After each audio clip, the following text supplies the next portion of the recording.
جی وعلیکم السلام ورحمۃ اللہ وبرکاتہ۔ پہلے یہ جو ہے نقطہ کلیئر ہو جائے نا کہ ڈیجیٹل یہ قبضہ قبضہ ہوتا ہے یا قبضے کی اہلیت کا پیدا ہو جانا ہوتا ہے۔ دیکھیں جب آپ کے پاس سمجھو ڈالر کی لکھائی آ گئی ہے نا، لکھے ہوئے فگرز آ گئے ہیں کہ آپ کے بھائی اتنے ڈالر ہو گئے، تو آپ ڈالرز جو کہ فی الحقیقت سونا چاندی کی رسیدیں ہوتی ہیں، آپ جب ان سے لینے جائیں گے سونا چاندی یا ڈالرز متعلقہ بینک سے، تو وہ آپ لینے جائیں گے نا، یعنی قبضہ کرنے جائیں گے، اور وہ بینک والا آپ سے کہے گا کہ اپنے اکاؤنٹ کی سٹیٹمنٹ دیں، تو آپ اس کو اپنے اکاؤنٹ کی سٹیٹمنٹ دیں گے نا، تو اس کا مطلب یہ ہے کہ یہ قبضہ نہیں ہوتا، قبضے کی سٹیٹمنٹ ہوتی ہے کہ دیکھیں میں قبضے کا اہل ہوں لہٰذا مجھے دیا جائے۔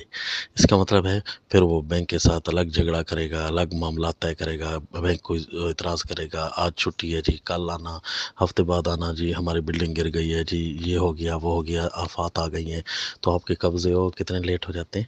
تو یہ جو ہے نا غلط فہمی بن جاتی ہے کہ ہمارے پاس جو لکھے ہوئے فگرز آتے ہیں ہم اس کو بیلنس سمجھ رہے ہوتے ہیں اور ہم اس کو جو ہے باقاعدہ ڈالر کی حیثیت دے رہے ہوتے ہیں، حالانکہ یہ ڈیجیٹل کرنسی ہے۔ کیا مطلب؟ یعنی یہ وثیقہ ہے، سٹیٹمنٹ ہے کہ آپ قبضہ کے اہل ہو چکے ہیں۔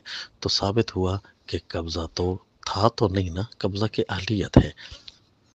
بے نہیں اسی طرح کہ ایک بندہ آپ کے ساتھ بے صرف کرتا ہے اور آپ کے پاس 3 طلاق اٹھا کر کہتا ہے کہ جی میں بس ابھی کھانا کھا لیں آپ کو اٹھا کر دیتا ہوں، تو آپ کہتے ہیں چلیں ٹھیک ہے جی، اس نے اب تو 3 طلاق اٹھا دی ہے، یوں سمجھو کہ میرا قبضہ پکا ہو گیا۔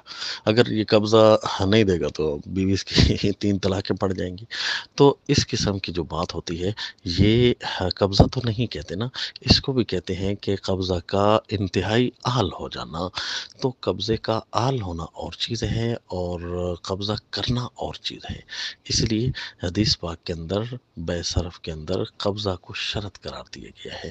پہلی بات اگر حل ہو جائے نا، باقی اٹھنے والے جتنے اعتراض ہیں وہ ذیلی عنوانات ہیں، انشاءاللہ وہ بہت آسان ہوتے ہیں، لیکن پہلے اس نقطے کو کلیئر کیا جائے۔ السلام۔